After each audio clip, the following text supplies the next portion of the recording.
Je lui ai dit, chef, j'attends vos ordres. Je lui ai montré le GPS et je lui ai dit, ce truc ne nous mènera nulle part. Il ne sert à rien. À partir de maintenant, c'est vous qui allez nous guider.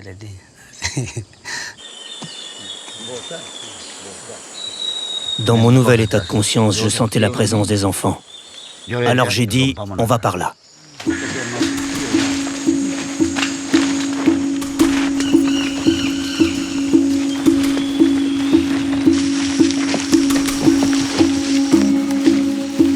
Quand Don Rubio est arrivé, il a dit qu'il ne voulait pas collaborer avec l'armée. Le commandant de la mission nous a ordonné de travailler conjointement avec eux et de leur apporter notre soutien. Waouh, d'accord. Il va falloir travailler avec un groupe d'indigènes. On se demandait comment ça allait se passer.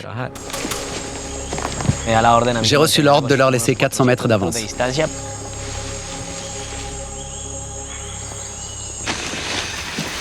Je leur ai dit que les enfants n'étaient pas loin. Le problème avec les militaires, c'est qu'ils ne savent pas chercher. Par ici, les amis, par ici. Je suis parti devant. Et c'est là que j'ai vu des petites traces de pas. Je me suis arrêté. Et juste devant, il y avait un abri que les enfants avaient fabriqué.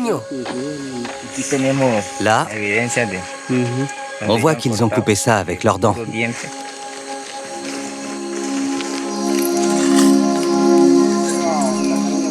On a aussi retrouvé le petit t-shirt jaune de Christine. Il y avait aussi des couches jetables qui avaient été utilisées. Les enfants ne devaient pas être loin.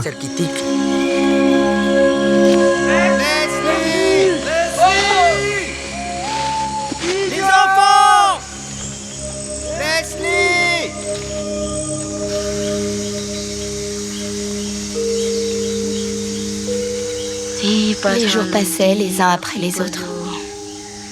J'avais très faim. Et Solénie aussi.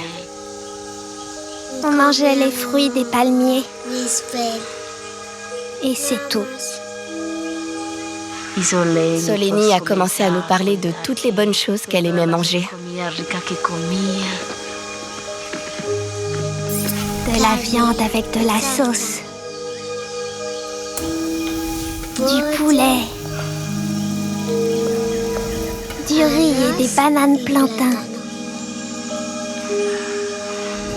Je pensais à toutes les fois où on avait jeté de la nourriture et je pleurais. Des fois, la nuit, je pensais à ma mère et au fait qu'elle était morte.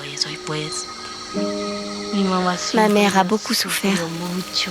Quand elle me parlait et qu'elle me donnait des conseils, je l'écoutais jamais.